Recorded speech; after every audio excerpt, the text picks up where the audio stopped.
Oh yeah, Murphy, say hello to the missus. Murphy. Sorry to interrupt. Oh! Damn it, Dupree! The downstairs crapper, it's on the fritz again. I don't know, it's on the fritz. Is this one of my tube socks? You put the box away, didn't you? Yes.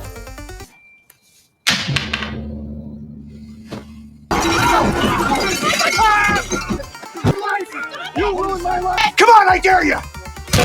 You did. Oh my God. Dupree, no need to explain. Please, Dupree, I'm not gonna do this.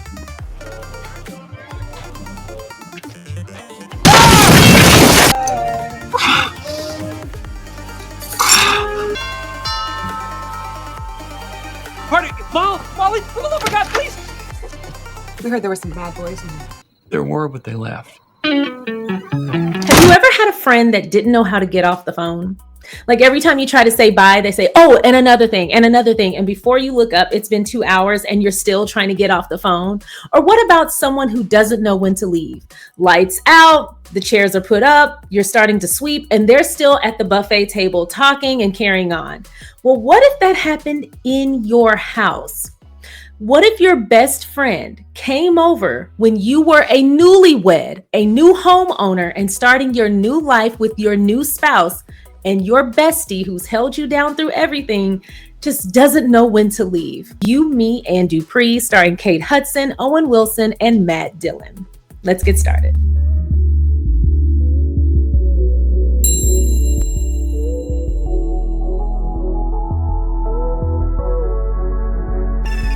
Opens up at Carl and Molly's wedding. Carl and Molly are played by Kate Hudson and Matt Dillon, not in that order. And the wedding is being thrown by Molly's dad, played by Michael Douglas, Mr. Thompson. Now, one thing we gather immediately is Mr. Thompson is already skeptical of Carl. He almost seems like he doesn't think Carl is good enough for his daughter, Molly. And Molly just seems really easygoing. Right out the gate, we see Mr. Thompson, Molly's dad, he's the decision maker behind everything. And later it's confirmed that he paid for the wedding. And Molly is just easygoing. She's like, you didn't have to do all this. It's in Hawaii. Clearly they flew people out. And Molly's just along for the ride. And Carl seems like he has a little bit of anxiety about proving himself. And that's obvious right out the gate. At the rehearsal dinner, Mr. Thompson gives a speech and he shares that Molly tried to introduce him to Carl when they first started dating. And she says, well, Dad, he works for you. And Mr. Thompson, with the dry brag, he goes, well, I have over 1,200 employees nationwide or something like that. So he gave the little humble brag, like, I don't know all of my employees. Then he goes for the gut punch. Maybe he was some young buck trying to push me aside, grab the reins of my company. And then I met Carl. You know, I like my chances. Why do people get at weddings and start being assholes in their speeches?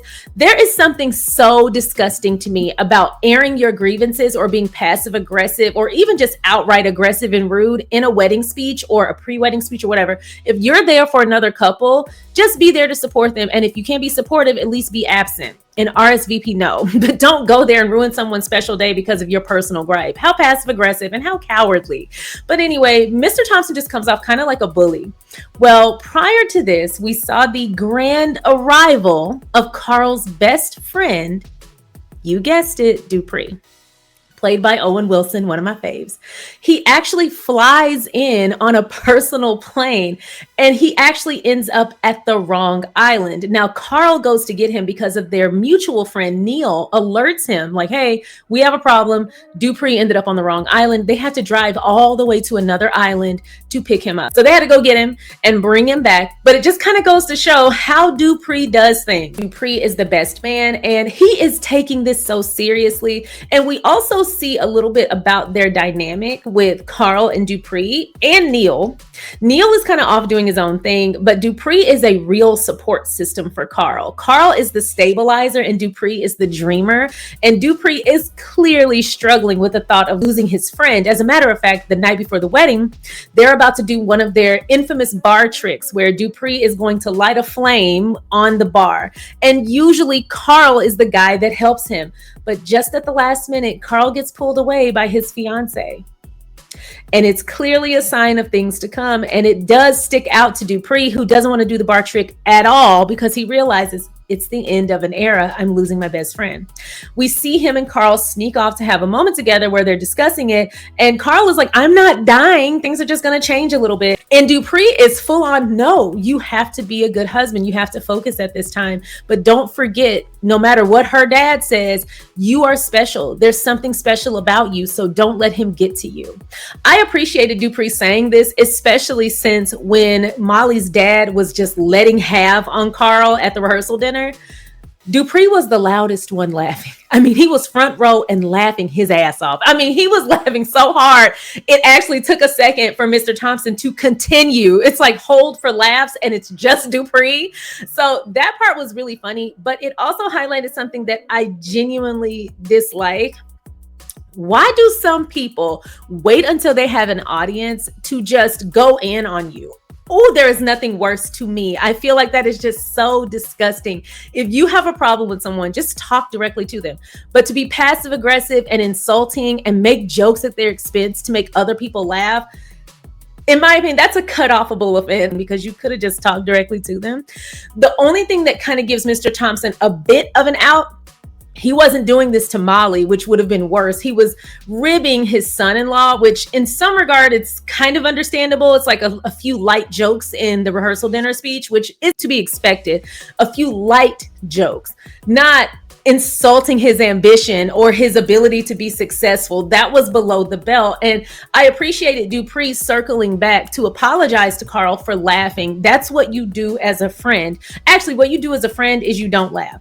I have been in rooms where a friend of mine was getting completely roasted by their parents. And while I'm not going to argue with their parents, I wouldn't laugh. Dupree did mess up. He circled back to apologize. When Carl and Molly came back from their honeymoon, the end of Carl's life as he knew it began, because if it wasn't one thing, damn it, it was another. First of all, he and his new wife return home to a mountain of presents. They have to do their first voicemail together and write their thank you cards. And it's such a beautiful start to the first night of the rest of their lives. And it is so sweet. And then Carl goes back to work for the first time since he got married.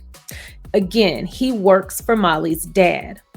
And Molly's dad calls him in and tells him, hey, I want you to head up this project that you proposed to me before you left. Carl is so excited, and it's the Oaks at Mesa Vista. It's this small eco-friendly development. I think it's a couple of homes, and it's supposed to be this really nice development, but it's going to be eco-friendly. And that's a really big deal for Carl. He really put a lot into this project. Mr. Thompson approves it, appoints him to lead designer. Everything was going great. He gets his own office with a really big window. And then Mr. Thompson drops the ball. It's got to be bigger. You got to think bigger. It's already starting to look a little different than what Carl had proposed, but how bad could it be, right? And it's a little bit bigger than I initially planned, but hey, maybe that's a good thing. So what does this mean? Well, it means I've got my own office. Carl is excited. He calls Molly from work and tells her about the good news. Molly's like, okay, great. After guys' night, let's celebrate at home. Great. This is the first week back from their honeymoon. So clearly by celebrate, she means celebrate. Hubba, hubba. I am a 90s kid and an 80s baby. You're going to have to forgive me. He goes to guys' night, and lo and behold, he sees Dupree and Neil and his buddies. It's clear they frequent this bar, and he's excited, but something seems off with Dupree. Dupree looked a damn mess. Dupree's hair was everywhere. His clothes were disheveled, and it kind of looked like he was wearing like pajamas with a shirt over it. So as he's hugging Carl, clearly his hair has grown out. He doesn't look good. And Carl is looking at him. He's like, how are you doing, Dupree? And mind you, Dupree is the forever optimist. And that's the one thing I can take from Dupree that I enjoy about him. He is going to be an optimist no matter what. And so he's like, how are you doing, Dupree? And Dupree is like, oh, never better. I'm doing great. How's everything, Carl? You're living the dream. And Carl tells him about the new promotion. He goes, forever blessed, man. And you know what? Yes, Dupree. I love a good friend who will hype you up. I'm that friend. But Carl is noticing Dupree don't look so good. And so he says, Dupree, how's it going?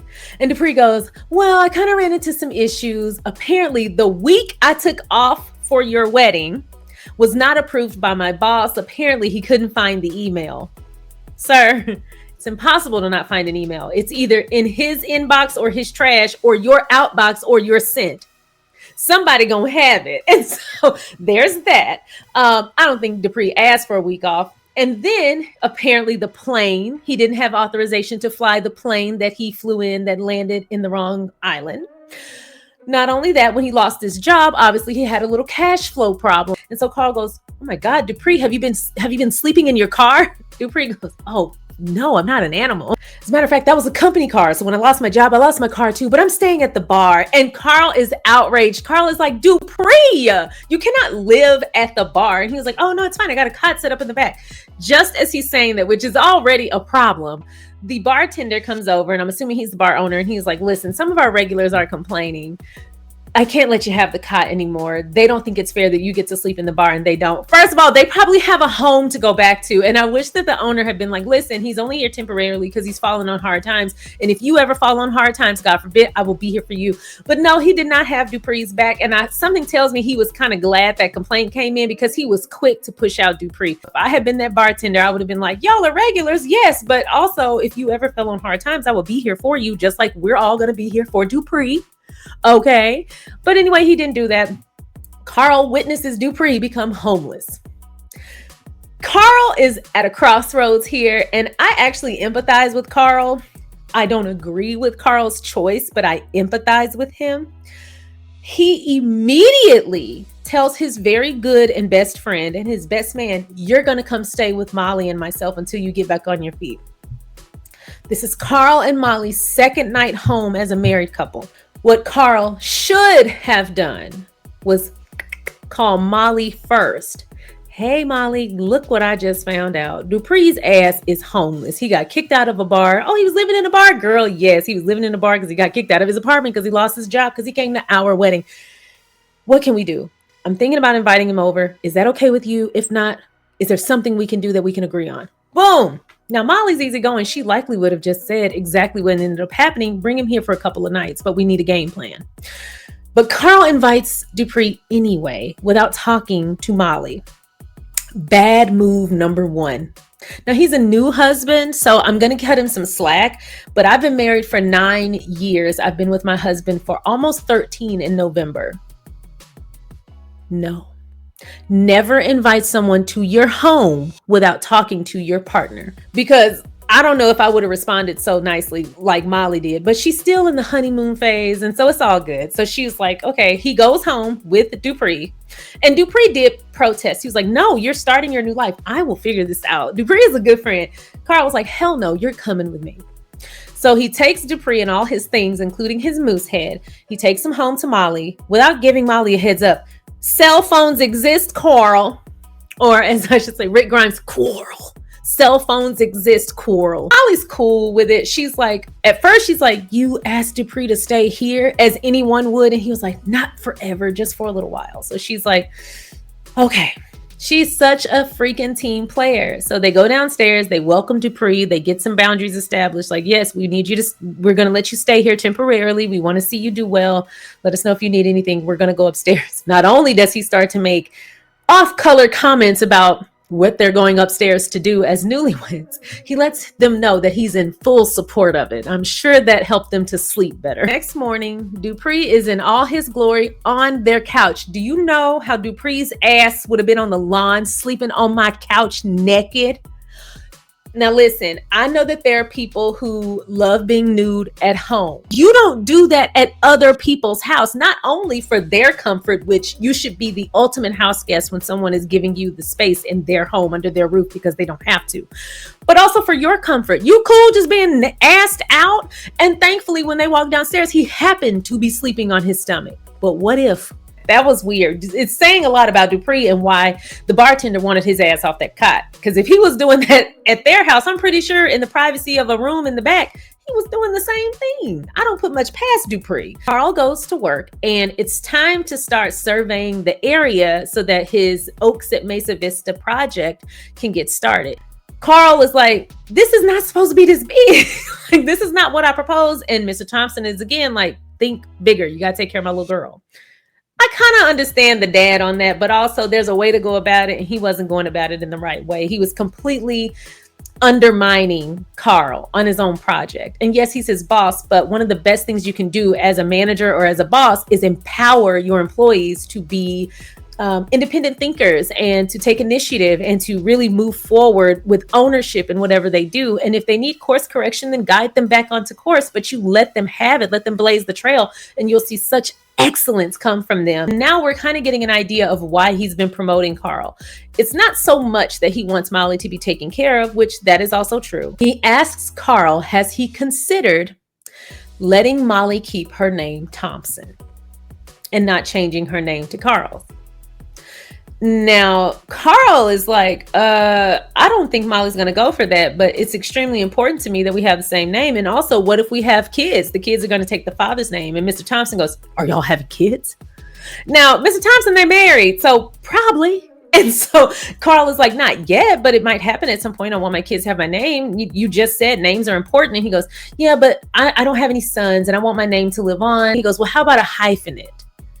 And so Coral goes, oh, I don't think Molly's going to go for it. And Mr. Thompson just goes, he wasn't suggesting Miss Molly take the hyphenate. He was suggesting Coral hyphenate his name.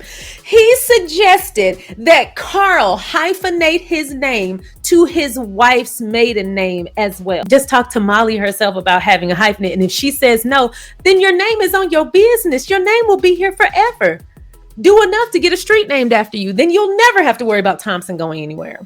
Anyway, it's not shaping up to be a good first week home for Carl, only for him to return. And is Dupree looking for a job? No. Is Dupree looking for a home? No. Is Dupree doing anything productive? No. Dupree got his ass in the street with the kids playing. I probably would have hit Dupree with my car on the way in and been like, oops, oh my God, let me help you to the hospital. He's like, Carl, come join us. And Carl is like, I got to go inside and see my wife. Like, that's what happens when you become an adult. And so Dupree, ever the supporter, says, that's right, family first. Like, you can hardly be mad at him because you can see his heart is in the right place. Some of the best manipulators are optimists and people pleasers. So it's kind of hard to get a read on Dupree, but it's played by Owen Wilson, so it's fine. He is just such a lovable character. So anyway, Carl goes inside, sees Molly, and as they're listening to their voicemail, they hear their message. You know, the one they worked so hard on their first night home. It's gone. What's in its place? Hola, you've reached Dupree. This is in regards to employment. Please be aware that my Class 4 driver's license has expired, and I am no longer willing to work with asbestos. I won't do it. Oh, for Carl and Molly, press 2. Oh, I meant to tell you about that. And they're just like, and he doesn't care. He's like, oh, it's fine, you guys. It's fine. You know, we got to put the job first. We got to stay motivated. And she goes, I don't know, Carl, is it fine? Now, if you happen to be a man watching this channel and you happen to be thinking of marriage, here's what I will leave you with. If your wife's tone drops an octave and she says, I don't know, Carl, is it okay? She's not asking you. She's letting you know it's not okay. Carl doesn't take the hint. Carl is like, no, okay, yeah, I got it. Okay, Dupree. And he says nothing. The disappointment in Molly's eyes, I hate that she had to feel that way her first week home. Many a divorcees recognize that look in her eye, that letdown of, you are worthless. Ugh. But anyway, as if that wasn't bad enough, Dupree turns on the TV and that ever so harmonious tune of the after the crackle that is HBO plays and fills the room up. And I tell you what, this tension was thick. But first, I just have to say, it is really hard for me to hear that HBO noise, that without wanting to hear. Like, I always expect to hear it, and now I'm in the mood to watch Sex and the City. So anyway, it's time for another binge. But that noise fills up the house. Turns out they didn't have HBO before Dupree got there. Not only did Dupree add HBO to their package, he also added OWN and some other channels, which he would have had me at OWN. I would have been like, okay, Dupree, like, just let me know next time. And as if that wasn't bad enough, you do not change people's service packages. I don't care what. He wasn't paying for it by himself. He literally said, I'll go halvesies with you on it. So he upgraded their package and didn't even pay for it all the way. But when Carl went upstairs that night, Molly is complaining, as she should.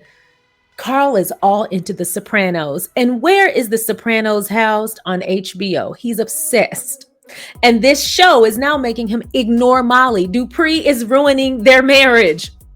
So Molly just bites the bullet and said, you know what? I'm over it. Let's just enjoy our night.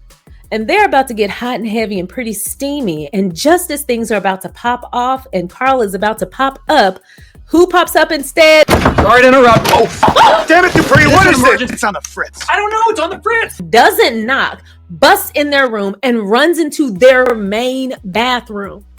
In their room. Carl jumps in fear because somebody just busts through our bedroom and it's the middle of the night. He accidentally knocks Molly on the floor. She's hit the ground. Dupree runs in and says, gotta use the bathroom. The downstairs bathroom is on the fritz. So not only did you disturb our peace, but you were about to blow up our bathroom. And you also already blew up our other bathroom, Dupree. Dupree would have been out on his ass. I would have been calling the bar like, listen, can I give you $10 a week and he can stay there something? Or at least I would have asked one of our other friends, like, I take him a couple of days, you take him a couple of days. Like, we got to figure this out. Or why don't we all go in and give Dupree a hotel for the month? It's clear Molly's over it. The next morning, turns out Dupree did stop up their toilet and Carl lays in bed, pretends to be asleep while Molly fixes the toilet. So not only are you inviting people to stay at your newlywed home without your wife's consent or even notice, you are also not addressing the things that he does that crosses her boundaries, even when they have a financial impact. And then when he does something that completely crosses several boundaries in her private space of her bedroom, you don't even venture to fix it. Annulment. She is learning a lot about the man she married through this little ordeal. And if you can't trust the man that you married to take care of business when it's needed, why is he there? So to see Molly cleaning that toilet was a bit much for me. I wanted Molly to take her ass back to her daddy and be like, listen, can you set me up with my own house and my own car and pay for this annulment because he didn't work out. Get out of there, Molly. You deserve better. If you move to New York and decide to become a writer, I know a nice ad guy who you might meet and enjoy, but that's another story for another day. Dupree apologizes to them by making them breakfast. He really went all out. He dressed the table. It was very sweet. And then he goes off to an interview. So clearly, again, he means well. He's learning. Something that Carl said had me laughing. Carl says, Dupree has never really been domesticated. That is a whole human. I want a little backstory on Dupree. Like, where does Dupree come from? Like, who's his family? Who raised Dupree? Was Dupree even raised? Was he born in the woods? Like, tell us about Dupree. How did y'all meet? How did y'all get so close? But where does he come from? I would have loved to know more about that. Let me show y'all this interview. I don't even think I can summarize it. Let me show y'all this interview. Not a workhorse. If you're looking for a Clydesdale, I'm probably not your man. Like, I don't live to work. It's more the other way around. I work to live. What's your policy on Columbus Day? I've been asked about victory over Japan Day. Hey, we tried, right? Thanks a lot. My resume. Now I'm curious how Dupree even got the job that he lost earlier. Somebody must have owed Dupree a favor. If it's not one thing, it's another with Dupree. He goes home and he starts skateboarding with his friends and entices Carl to join him, which Carl does. Long story short, Carl gets really hurt.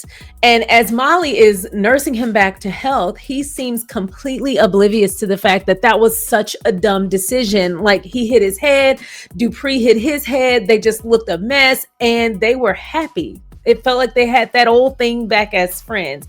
It's clear that there is a bit of regression happening with Carl, and it's happening very soon. Like, they just got married, and Molly is picking up on that. Dupree's antics don't just end there. Not only has he gotten Carl hurt, but the next night, he and Carl have guests over. Not only do they have a lot of guests, but Dupree serves nachos on her serving platter that was a gift for her. It was a family heirloom. It is a silver serving platter, and Dupree is using it for nachos on a guy's night. And as if that wasn't bad enough, when Molly gets home, she busts it up and is like, okay, enough. As things are dying down and she is clearly at her breaking point, there's a knock at the door. Who is it? Oh my God, please! We heard there were some bad boys in here. There were, but they left. He doesn't take shit serious. Molly makes the suggestion, like, why don't I set him up with our new librarian so that maybe he has a girlfriend? It might give him some incentive to get on the good foot. So they set him up. They have a date that night. Dupree agrees. And Carl and Molly go out on a date. Well, when Molly and Carl return, there's a tie on the door. And Carl's face fills with dread, immediate dread. He's like, Molly, we gotta go. And Molly's like, oh no, she's a Mormon. She would not be in there with Dupree doing anything indecent. Now, let me just say this. You might think you know somebody, but a tie on the door says a lot. Just to be on the safe side, I would have at least called from the car and be like, hey, Dupree, gonna be home in 3 minutes. Just letting you know. Like, I would have given him a heads up. But also, when you're staying with people, don't be having sex in their living room. Don't be having sex at their house at all. He went on a date with Mandy and brought her back to Carl and Molly's. Dupree would have been out on his ass. Molly decides to go in because she assumes that Mandy, being a Mormon, isn't going to be doing anything with Dupree. Again, they can see candles lit through the window. They can see clearly there's a romantic situation going on, and Dupree has pulled out Funky Cold Medina. So clearly they are enjoying some time. I probably wouldn't have bust up on them. Now, I would have had to have a conversation with Dupree about bringing people back to my home, but I definitely wouldn't have just walked in. And if I were Carl, I would have been like, hold on, Molly, let me walk in. I wouldn't have let Molly walk in. Again, Carl takes a backseat in moments where I really want him to be more assertive as a person, as a husband, as a man, as a human, and as the person responsible for Dupree's ass. And she catches Dupree and Mandy getting it in. And not only are they getting it in with all these candles everywhere, dangerously everywhere, we'll come back to that. Dupree is doing something with some butter with Mandy's leg up. I thought about it and was like, I can't come up with nothing.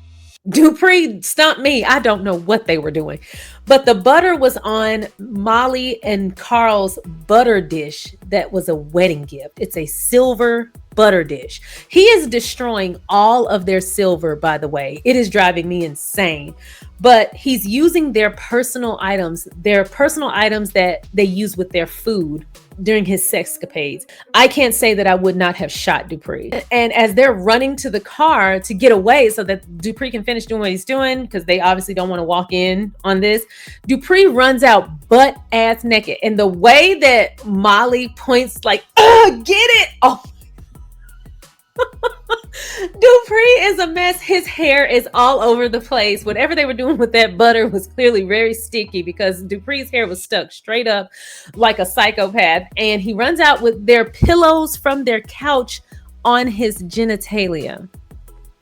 He is violating all of their personal effects, and it is making me cringe. Like, yes, he's rude. Yes, the bathroom thing was a lot. Yes, the voicemail thing was a lot.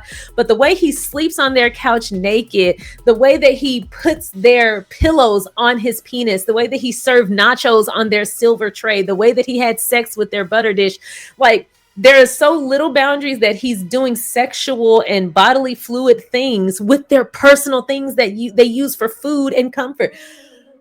I would have had to replace everything when Dupree left, and I certainly would have served him an invoice. As they're outside, Dupree is trying to tell them, like, me and Mandy just had the best time of our life. I'm in love with her. Like, clearly the date went well. Mandy gets up and knocks over one of the candles and burns their living room down. A big fire starts and it burns Carl and Molly's living room down. This is why when you have a sign that says it's time for this person to go, don't look the other way. Read the signs, because they had several warnings, 3, 4, 5 warnings that Dupree's ass needed to be gone, and they ignored them, only for their house to be burned down. Well, not the whole house, just the living room. So they decide to kick Dupree out finally. And rightfully so. They really shouldn't have had to say that. If I were Dupree, I would have been like, I'm gone. And also send me the bill. I'm sorry.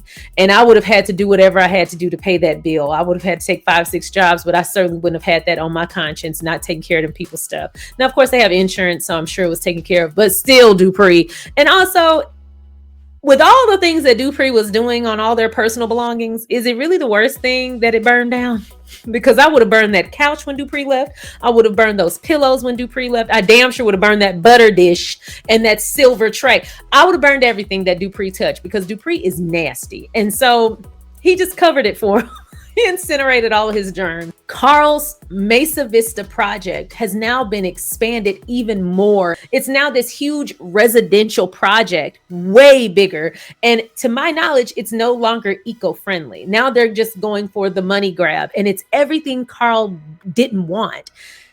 Everything is blowing out of proportion. I know that the work stuff would have still been happening, but having Dupree at home and eradicating a place for Carl to decompress, it's all creating a pressure cooker for Carl. He's disappointing his wife. He's pissed off at his father-in-law. Work is not going well. Dupree is ruining shit. Carl has nowhere to decompress. Even in his own bedroom, Dupree is violating that personal space as well, because even when you have guests, you can always retreat to your personal private space. But when someone is violating that area of your home too, it feels like the weight of the world is on you. But I'll be honest, I've never felt that because I'm not letting anybody in my bedroom. And if they came in there without my permission, they're getting kicked in the chest with a Spartan kick quickly. And that's if I decide to be kind. They're starting to have things calm down. Molly.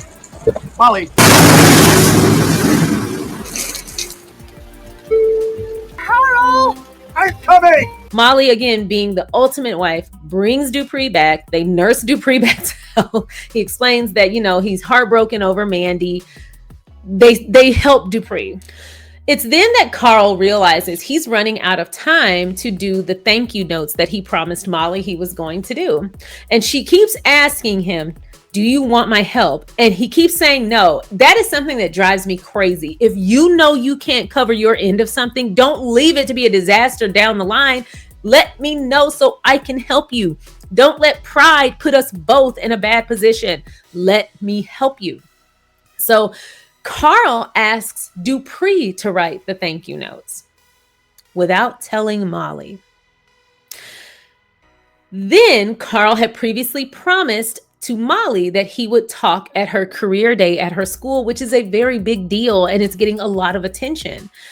He ends up finding out last minute that he won't be able to attend because of a work emergency, which is crazy because he works for Molly's dad. But because Molly's dad keeps expanding his project, it keeps requiring more obligations from Carl. He's coming home later and later and later.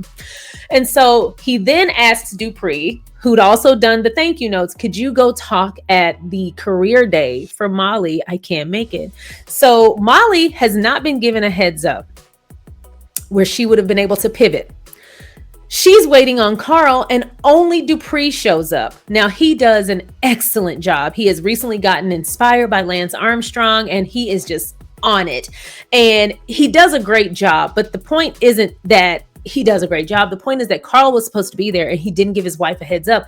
Carl's communication completely shuts down. But again, I'm not surprised. I don't think Carl means any harm. Carl is literally in the middle of a pressure cooker. He is getting it from all angles with very little reprieve. Now, if Carl had communicated with his wife, they could have worked through this stuff together and been a team. Dupree decides to make a little dinner for all of them. And he brings out wine and he works and slaves over this meal. And of course, like I said, Carl has been working late because of Molly's dad expanding this project. And so Carl makes it home late and he misses dinner.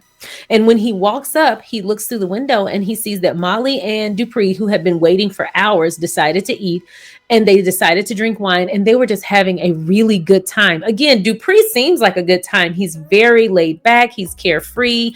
He's always optimistic. And given all the things they're going through, that was probably something Molly valued a lot because they were under so much pressure. Well, Carl, who was in this pressure cooker, sees them getting along and assumes the worst. Would it have killed you? You make a phone call. No, Randolph, wait. Molly goes downstairs to get a drink of water, and she walks in on Dupree in her living room, pleasuring himself into a sock. That's the best way I can put that. She is mortified, as is Dupree. He's also watching an interesting film on their TV. And so Molly is furious. She screams. Carl comes running down, and they're both just looking upon Dupree as he tries to cover himself up. And Dupree's apologizing, and Molly is just livid and shocked, and her eyes look like they needed to be burned out. And Carl, who'd already seen them having dinner and is assuming the worst because he's in his head, he looks at Molly and says, well, what were you even doing down here? He low-key tried to accuse her and Dupree of doing something. And also, if you dare to ask me what I was doing in my own home, Carl and Dupree would have been on that lawn quickly. But clearly this is something from Carl's private collection. And he says, where did you find this movie? And he said, I found it in your box that says camping equipment in the garage. And he goes, well, where's the box now, Dupree? It's then that they both look up. Molly is looking at the box, and I love the way they displayed her horror. She has zero reaction outside of a deep, shocked gasp, but she drops the broom handle that she's holding. That was the loudest bang I've heard in a long time. Dupree has now put Carl in another compromising position with his wife. And so Molly goes through the collection, and she is judging the hell out of Carl. It is some wild stuff in that collection. I didn't realize you were such an outdoorsman, Carl. Asian assault. Molly, Pacific Rim job. Oh, Beijing bang bang? Carl, is this what our marriage has come to? Do something with that. And he's making an excuse for each and every one. Carl is having the worst time at work. But Mr. Thompson even asks Carl to have a vasectomy. See, the way I would have been sending my resume out and trying to get out from under the tutelage of my father-in-law, I would not be wanting to work with my family at all. And something also sticks out to me. I think Mr. Thompson might have a resentment towards Carl because he in some way thinks that Carl married Molly for a come up. He married Molly as a career decision. I don't know that I could ever date any of my parents' employees. I don't know that that's something I would do. It would just be too close for comfort. But also, if I were an employee, I would never date my boss's child. I wouldn't even befriend my boss's kids. Like, I don't like crossing boundaries like that. I don't even make friends at work, let alone with their family members. Like, no gracias. On one hand, as his employee, that's none of Molly's business. But then on the other hand, if you're doing something to my husband and you're my parent, I'm the conduit to that conversation. I would place a boundary with my parent. And it's clear that she's a daddy's girl, and that's great, but that's all the more reason to communicate. Mr. Thompson took it upon himself to hyphenate Carl's name anyway. He put his name on his door as Carl Peterson Thompson. See, my resume would have been out as soon as I decided to propose to Molly. Molly decides to have a family dinner with herself and Carl and her dad. And while they're there, her father tells Carl, outside of Molly's earshot, he tells Carl, hey, I saw your new proposal. And again, Carl is the lead designer on this project, or so he thinks. He gets demoted in his own living room. Mr. Thompson tells Carl, hey, I'm going to go ahead and let someone else take on the project, but let's stop talking about it. We don't want to talk about work in front of Molly. So not only has he just dropped a bomb on Carl right before dinner, but he does it in a way that Carl can't actually openly express himself. And he does it in a casual environment. So like, don't talk to me about work at my house. I don't want to talk about work at home. If it's something I'm excited to talk about, that's one thing, but I'll leave work stress outside. I don't want to talk about that in my living room. Carl is livid, and that culminates in a big knockout, drag out argument between Molly and Carl. So Dupree falls down outside. They overhear it, and Molly goes outside to check on Dupree. He's hurt, and she and her father bring Dupree and his things inside and have him sit down for dinner. Carl is obviously on edge again. He just lost this big opportunity. Him and Molly have been arguing. The father is clearly listening in, and now Dupree is at his table, someone he feels is driving a wedge between himself and Molly. However, Keep in mind, Dupree was the loudest person laughing when Mr. Thompson was making fun of Carl at his own wedding. So clearly they have a bit of a rapport. Well, as they sit down to dinner, their conversation just takes off. They start talking about Lance Armstrong. They start to connect over fishing. They start to connect over Mr. Thompson's boat. And the boat is a sensitive topic for Carl because Mr. Thompson doesn't invite Carl on his boat. But then he looks at Carl as he turns to invite Dupree and literally says, just the two of us. For Dupree to then turn around and say, well, we could invite Molly. Dupree would have had his ass out on that line. So Carl clearly got a dose of me in this scene because then he starts to focus in, and I mean hyper focus to the point that he is daydreaming about Mr. Thompson and Dupree on this boat connecting, and Lance Armstrong is there with the deceased butter dish that Dupree was using on Mandy. And then Molly is also there in a scantily clad bikini with a very cute diamond choker and nice smoky eye, and they are getting raunchy. And in this fantasy, Mr. Thompson turns around and says, as long as you're not Carl, you can do whatever you want with it. Carl snaps, jumps over the table, chokes Dupree. Mr. Thompson pulls Carl off of him. Then Carl turns his attention to Mr. Thompson and he has had it. Mr. Thompson knocks Carl over the head with a candlestick. Dupree has a neck brace on the next day. Carl shows up at Neil's house, who's played by Seth Rogen, and asks to stay there. But like I said, Dupree wasn't allowed to stay with Neil, and neither is Carl. And Neil did the right thing that a husband should do and turned around and said, hey, can my friend... And now listen... I don't know why he bothered to ask because she went smooth off. So he turns Carl away at the door because he cares about his family. And Carl goes and sleeps at the bar while Dupree stays at the house with Molly. Now, obviously, Dupree is probably sleeping in the living room. But my have tables turned. So Dupree initiates a search party when they can't find Carl, and he goes searching for him everywhere. He finally finds him at the bar, and he gives him one of the most motivational speeches of all time, and he gets Carl back on track. And Carl then gets the motivation to not take this shit lying down. He goes back to his job to fight for his project and confront Mr. Thompson. He makes it into the meeting with Dupree's help because Dupree distracts the security guards. Carl is able to sneak in, bust up the meeting about his project that has now been ruined, and he confronts Mr. Thompson in front of everyone. He finally stands up to him and shows him that he has a spine and that this isn't his end-all be-all. He wants to be a good married man and he will bounce back. It impresses Mr. Thompson, who then dismisses everyone and basically says, Carl, I want this to be over. I want you to stay. And Carl goes, well, then I'm not hyphenating my name. And he goes, I know. Like, he's so disappointed by it. It's then that they make up, and Dupree and the security guard come crashing through the ceiling. These fools have been climbing through the air ducts. It's then that Carl, after he's gotten his job back, after he's gotten his friend back, after he's proven himself, he goes home to his wife. They make up on the porch in a very sweet scene, and they live happily ever after. But not just them. So does Dupree. Dupree becomes an excellent motivational speaker, and he also lives happily ever after. So something good came out of it after all. But here's what I will say.